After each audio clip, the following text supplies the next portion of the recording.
Hello friends, welcome to Manoj Gupta Academy. Today we are going to start with class 10th science second lesson number 8 कोशिका विज्ञान और जैव प्रौद्योगिकी। तो दोस्तों आज हम लोग चालू करने वाले पार्ट 3। इसके पहले पार्ट 1 और पार्ट 2 अवश्य देखिए। पार्ट 1 एंड 2 का लिंक आपको डिस्क्रिप्शन बॉक्स में मिल जाएगा। तो दोस्तों अभी तक आप लोगों ने इस चैनल को सब्सक्राइब नहीं किया तो प्लीज सब्सक्राइब और चैनल लाइक कीजिए और अपने फ्रेंड्स के साथ शेयर कीजिए। दोस्तों अभी तक हम लोग ने पढ़ा कि जैव प्रौद्योगिकी क्या चीज होता है। अब हम लोग यहाँ पे देखेंगे कि जैव प्रौद्योगिकी के कारण हमारे आसपास के माहौल में हमारे व्यवहारिक उपयोग क्या है, उसके जो हम इसका इस्तेमाल हम कहाँ पे करते हैं। यहाँ पे देखिए जैव प्रौद्योगिकी के व्यवहारिक उपयोग। इसका सबसे पहले हम उपयोग कहाँ करते हैं, फसल में। फसल जैव प्रौद्योगिकी। कृषि क्षेत्र में जैव प्रौद्योगिकी का उपयोग कृषि उत्पादकता और विविधता बढ़ाने के लिए किया जाता है। कृषि क्षेत्र में जैव प्रौद्योगिकी का उपयोग करके क्या किया जाता है, कृषि की उत्पादकता बढ़ाई जाती है और उसकी विविधता को भी बढ़ाई जाती है, उसमें अलग अलग परिवर्तन किए जाते हैं। इसका एग्जाम्पल दिया गया है, इसमें संकरित बीज है। अब संकरित बीज से किस तरीके से किया जा सकता है, दो अलग अलग फसलों के जनुक एकत्रित करके विभिन्न फसलों को संकरित प्रजातियां निर्माण की जाती है। मतलब दो फसल लिए जाते हैं, दो फसल के बीज को लिया जाता है, उसको अलग अलग बीज को एकत्रित करके मतलब एक करके संकरित प्रजातियां निर्माण की जाती है। फलों के लिए ये बड़े पैमाने पर उपयोगी होता है और फल के लिए क्या होता है, बड़े पैमाने पर उपयोग किया जाता है। तो इसमें क्या किया जाता है, दो अलग अलग फसल के बीज को एकत्रित करके उससे एक नई प्रजातियां का निर्माण किया जाता है। जनुकी दृष्टि से उन्नत फसलें, जेनेटिकली मॉडिफाइड क्रॉप्स। ऐसे कौन कौन से क्रॉप्स होते हैं, कौन कौन से होते हैं जो जेनेटिकली हम लोग मॉडिफाई कर सकते हैं। बाहर के जनुक को किसी फल के जनुकी साँचे में डाल करके प्राप्त किए गए ऐच्छिक गुणधर्म वाले फसलों को जनुकी दृष्टि वाले उन्नत फसलें कहते हैं। जैसे यहाँ पे देखो ये क्या है, फूल गोभी है, फूल गोभी है, फ्लावर है। ये फ्लावर को देखो इसके कलर चेंज कर दिए गए हैं। ये किसके कारण हुआ, अपने ऐच्छिक गुणधर्म के फसल को पाने के लिए ऐसा ये इनमें जैव प्रौद्योगिकीकरण किया जाता है। इस पद्धति से फसलों को अधिक उत्पादन देने वाले रोग प्रतिकारक, प्रवाहक तत्व प्रतिकारक, कीटनाशक प्रतिकारक, अकाल तथा ठंडी की परिस्थिति में भी टिके रहने वाली वनस्पतियों की प्रजातियों का निर्माण किया जाता है। उसके बाद है यहाँ पे बीटी कपास।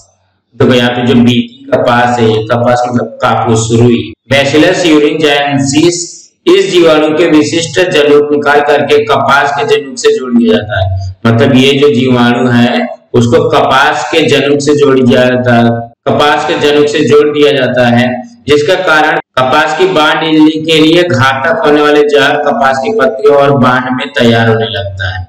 बांड इल्ली कपास की पत्ती खाई तो जहर उसकी अन्न नलिका को नष्ट कर देता है, जिससे इल्ली मर जाती है। जब इल्ली मर जाएगी तो क्या होगा, ज्यादा कपास हमको मिलेगा। फिर है बीटी बैगन। जिस तरीके से ये देखो, ये आप लोगों ने बैगन देखा, बीटी बैगन है। ये बीटी बैगन का क्या गुण है, बैसिलस यूरिनजेनेसिस इस जीवाणु को से मिलने वाले जनुक का उपयोग बीटी बैगन तैयार करते हैं।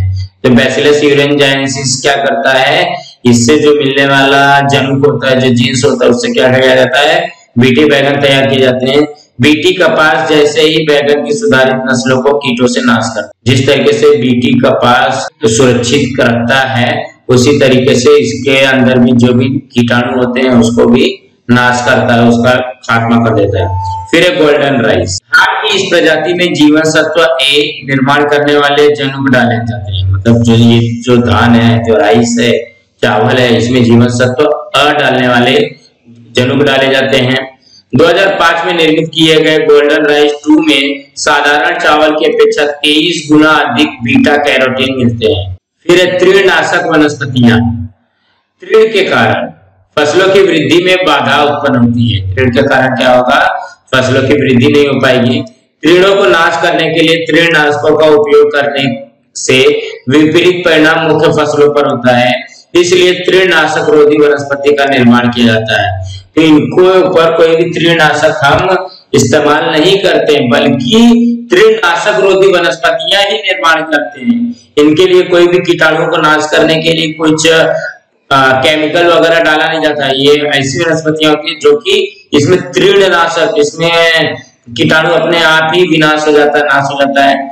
इससे बाहर निकलने वाले रसायनों से तीड़ों पर नियंत्रण पाना आसानी से संभव हो सकता है। फिर है जैविक खाद, बायो फर्टिलाइजर। रासायनिक खादों का इस्तेमाल न करके जैविक खादों का उपयोग करने से फसलों की नाइट्रोजन स्थिरीकरण करने की तथा फास्फेट घुलने की क्षमता बढ़ जाती है। अगर हम रासायनिक खाद का इस्तेमाल ना करें, जैविक खाद का इस्तेमाल अगर हम करते हैं तो फसलों की जो है नाइट्रोजन स्थिरीकरण रहता है और फास्फेट घुलने की क्षमता बढ़ जाती है।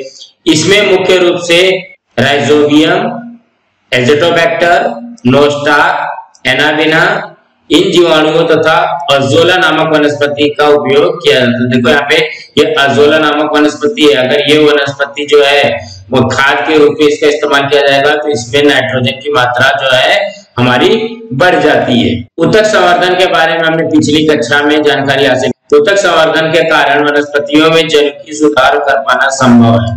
जो उत्तक संवर्धन है उसके कारण में जनुकीय सुधार, जीन्स में सुधार कर पाना संभव है। इसके अतिरिक्त वनस्पति के गुणधर्म अगली पीढ़ी में स्थायी रहते हैं और जो वनस्पति का गुणधर्म रहता है अगली पीढ़ी तक ये बना हुआ रहता है। फिर पशु संवर्धन, एनिमल हस्बेंड्री। किस तरीके से हम लोग पशुओं में जैव प्रौद्योगिकी कर सकते हैं। कृत्रिम गर्भाधान, मतलब पशुओं का जो गर्भाधान होता है, पशुओं में भ्रूण का निर्माण जो होता है कृत्रिम पद्धति से भी किया जा सकता है और गर्भ प्रत्यारोपण भी किया जा सकता है। मतलब जो गर्भ है दूसरों एक पशु का गर्भ दूसरे पशुओं में डाला जा सकता है।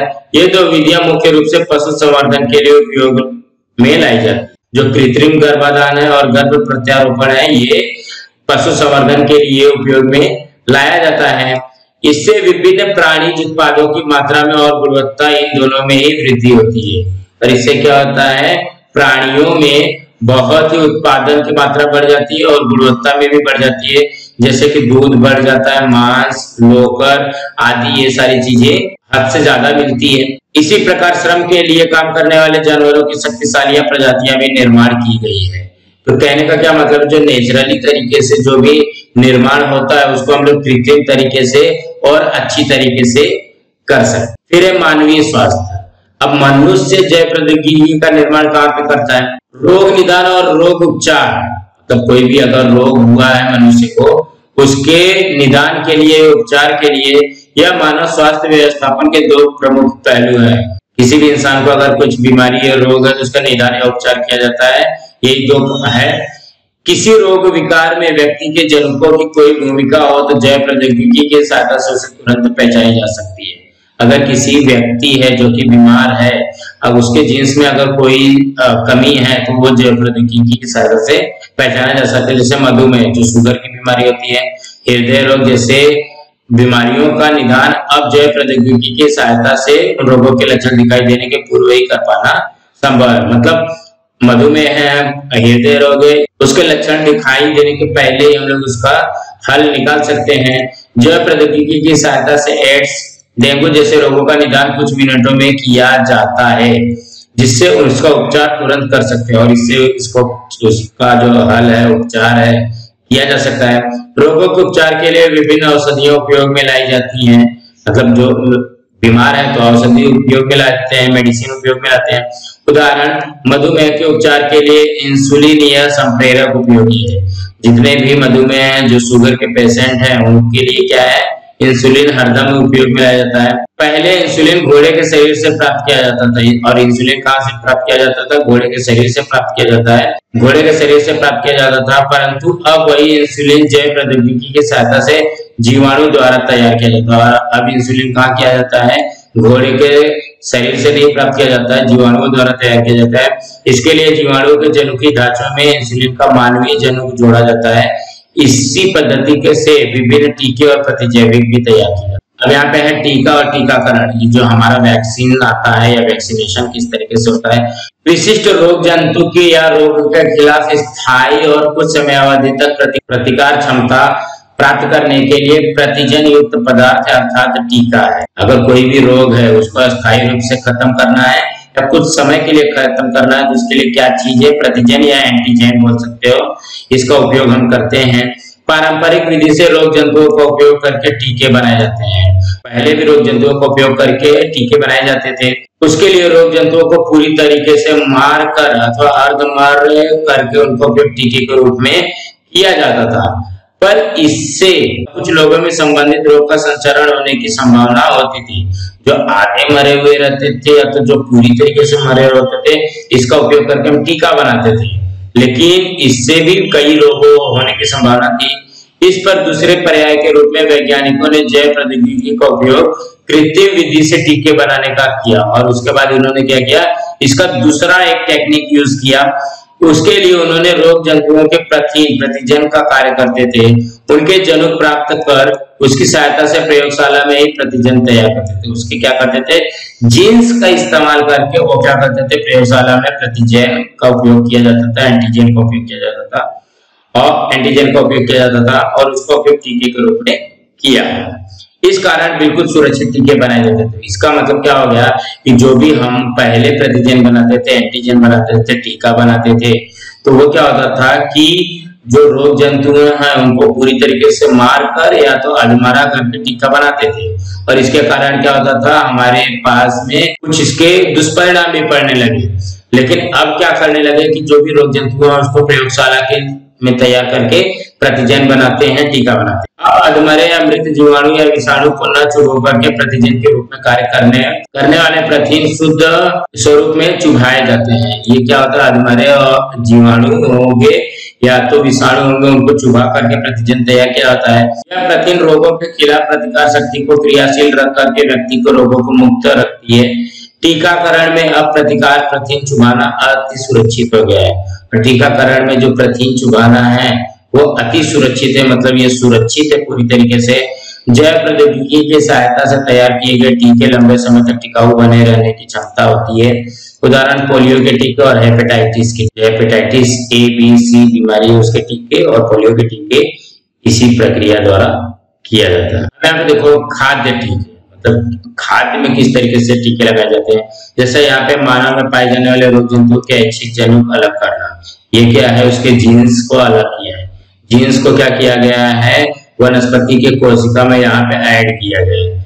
जब ये आलू की पत्तियों को विषाणु से संसर्ग करता है, पत्तियों के टुकड़ों से पौधा तैयार होता है। ये पत्तियों का जो टुकड़ा है उससे क्या होता है, पौधा तैयार होता है। इसमें मनुष्य के रोग जंतुओं के जनुक होते हैं, और बाद में क्या बनेगा, कच्चे आलू का सेवन करने से रोग जंतु के खिलाफ प्रति क्षमता निर्माण होती है। ये इस तरीके से खाद्य टीका भी बनाया जाता है। अब देखो खाद्य टीका निर्माण का कार्य चल रहा है, अभी भी चालू है। फिलहाल जनुकी प्रौद्योगिकी की सहायता से आलू का उत्पादन लिया जाता है। ये जो जनुकी सहायता से क्या किया जाता है, आलू उत्पादन किया जाता है। इन आलुओं को जनुकी पायरेसित आलू कहा जाता है, और ये आलू जो है विब्रियो कोलेरा, इसके रेखिया कोलाई जैसे जीवाणुओं के खिलाफ कार्य करेंगे। ये आलू खाने से कोलेरा और ई कोलाई जीवाणु से होने वाले रोगों के खिलाफ प्रतिकार शक्ति का निर्माण होता है। मतलब ये जो आलू है इसे खाने से हमको कोलेरा और ई कोलाई जैसे जीवाणु से खतरा नहीं होगा। ऐसे जनुकी पारिस्थितिक उबाल कर खाने से क्या होगा, ये जो जनुकी पारिस्थितिक आलू जो है उबाल करके खाने से बीमारियां नहीं होंगी। फिर रोगोपचार, रोगोपचार का मतलब क्या होगा, जो रोग है उसके उपचार के लिए क्या क्या किया जाता है। इंसुलिन, सोमेटोट्रोपिन, ये वृद्धि के संप्रेरक, रक्त को जमाने वाले घटक, इसके निर्माण के लिए जैव प्रौद्योगिकी का उपयोग किया जाता है। उसके बाद इंटरफेरॉन में क्या है, ये छोटे आकार वाले प्रोटीनों का समूह है। ये क्या होता है, इसके अंदर बहुत सारे छोटे छोटे प्रोटीन होते हैं जो विषाणु जन्य रोगों को उपचार हेतु उपयोग में लाया जाता है। और जो विषाणु जन्य रोग है, मतलब जो विषाणुओं से जो रोग होते हैं, इसके लिए उपयोग में लाया जाता है। इसका निर्माण रक्त में होता है। इसका निर्माण कहाँ पे होता है, रक्त में होता है। लेकिन जब जैव प्रौद्योगिकी की सहायता से जनुकी दृष्टि से उन्नत जीवाणु ई कोलाई का उपयोग इंटरफेरॉन के निर्माण के लिए भी किया जाता है। अब है जनुकी उपचार। जनुकी का उपचार क्या है, जीन्स थेरेपी क्या है। कायिक कोशिकाओं में जनुकी उपचार करना आज जैव प्रौद्योगिकी के कारण संभव हुआ है। जो जैविक जनुकी उपचार है वो जैव प्रौद्योगिकी के कारण ही संभव हुआ है। उदाहरण है फिनाइल कीटोनुरिया। ये जो विकार है, ये जो रोग है, यकृत की कोशिका में जनुकी दोष निर्माण होने से होता है। मतलब ये ये जो है फिनाइल कीटोनुरिया जो है, ये जो रोग है ये यकृत की कोशिका में जनुकीय दोष होने के कारण होता है। जीन थेरेपी की सहायता से उसका उपचार संभव है और इसका इलाज किससे करते हैं?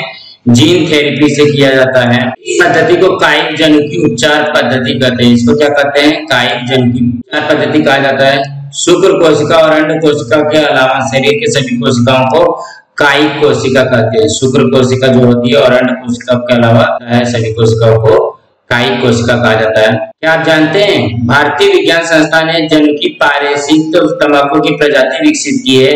इस वनस्पति की पत्तियां जानवर चबाएं तो जानवरों को रिंडर पेस्ट या विशिष्ट त्वचा के विकार नहीं हो सकता। ये तंबाकू की जो पत्तियां हैं उसको अगर चबाएंगे तो जानवरों में रिंडर पेस्ट या जो है त्वचा का रोग है ये नहीं हो सकता। उसके बाद है क्लोनिंग। क्लोनिंग अर्थात किसी कोशिका अथवा अंग को पूरे शरीर के जैसे के वैसे ही प्रतिकृति तैयार करना। क्लोनिंग क्या कहता है? जैसे एक कोई अंग है उसी के सेम जैसे ही दूसरा अंग तैयार करना।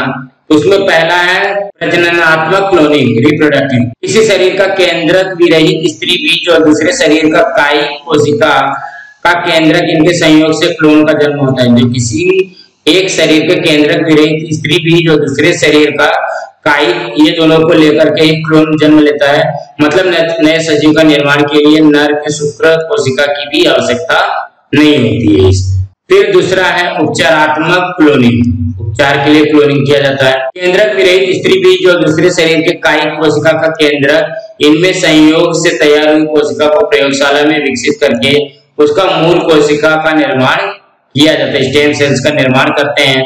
संबंधित व्यक्ति के कई रोगों पर इन कोशिकाओं की सहायता से उपचार किया जाता है और इसमें बहुत सारे रोगों का उपचार किया जाता है। इसका पहला है कोशिका के जैसे ही जनुकों को भी क्लोनिंग करके उसकी प्रकार से लाखों जनुक बनाए जाते हैं। जिस तरीके से कोशिका के लाखों कोशिका बनाए जाते हैं उसी तरीके से क्या किया जाता है? जनुकों को भी क्लोनिंग करके लाखों जनुक बनाए जाते हैं। जनुकीय चिकित्सा और अन्य कारणों से इसका उपयोग किया जाता है। इसका उपयोग किससे किया जाता है? जनुकीय चिकित्सा का उपयोग करके किया जाता है। क्लोनिंग तकनीक से आनुवंशिक रोगों का संक्रमण रोकना, वंश वृद्धि जारी रखना, श्वास प्रवृत्तियां उच्चतम करना संभव होगा। परंतु इन कारणों से मानवीय क्लोनिंग का विश्व भर में विरोध हुआ है। लेकिन यही सब कारण से क्या हो रहा है? मानवीय जो क्लोनिंग है, मनुष्य का क्लोनिंग जो है, मनुष्य का क्लोनिंग यहाँ पे बहुत सारे लोगों ने इसका विरोध किया है, नहीं बनाने देते। सबका क्लोनिंग बनेगा लेकिन मनुष्य का क्लोनिंग नहीं बनता है। जनुकीय प्रौद्योगिकी का उपयोग कर निर्माण करने वाली कुछ प्रोटीन उत्पादक और वे किस रोग पर उपयोगी सिद्ध हुए हैं? यहाँ पे देखो ये क्या है? जनुकीय प्रौद्योगिकी से ये सारी चीज बना हुआ है और इसका उपयोग किस रोग के लिए किया जाता है वो है। तो पहला है इंसुलिन। इंसुलिन का उपयोग किसमें किया जाता है? मधुमेह रोग में। सोमेटोस्टैटिन बौनापन के लिए, इरिथ्रोपाइटिन एनीमिया के लिए, फैक्टर ए हीमोफीलिया के लिए, इंटरल्यूकिन कैंसर के लिए, इंटरफेरॉन विषाणु संक्रमण के लिए इसका उपयोग किया जाता है। अब यहाँ पे देखो इतिहास के पन्नों से जिस तरीके से अभी हमने बताया कि मनुष्य की क्लोनिंग बनाने के लिए इसका विरोध किया जाता है, लेकिन जानवरों का क्लोनिंग बनाने के लिए इसका विरोध, ये यहाँ पे इसकी प्रतिकृति बनाई गई है, इसका क्लोनिंग करके बनाया गया। 5 जुलाई 1996 के दिन स्कॉटलैंड में क्लोनिंग विधि से डॉली भेड़ का जन्म हुआ। ये जो डॉली भेड़ है इसका जन्म हुआ। स्कॉटिश भेड़ के स्त्री बीज का केंद्रक निकाल करके उसकी जगह पे फिन डॉर्सेट प्रजाति की भेड़ गर्भाशय में वृद्धि की गई। अंत में डॉली का जन्म हुआ। केंद्रक के गुणसूत्रों के अनुसार उसकी विशेषता थी। स्कॉटिश भेड़ी की कोई भी विशेषता उसके शरीर में नहीं थी। मतलब जो पहले का जो स्कॉटिश भेड़ था उसकी कोई भी विशेषता नहीं थी। कई बच्चों को जन्म देकर के डॉली फेफड़े के रोग के कारण 14 फरवरी 2003 को मर गई। 1996 में इसकी जन्म हुई थी और 2003 को ये मर गई। दोस्तों इसके आगे का वीडियो हम लोग नेक्स्ट पार्ट में देखेंगे।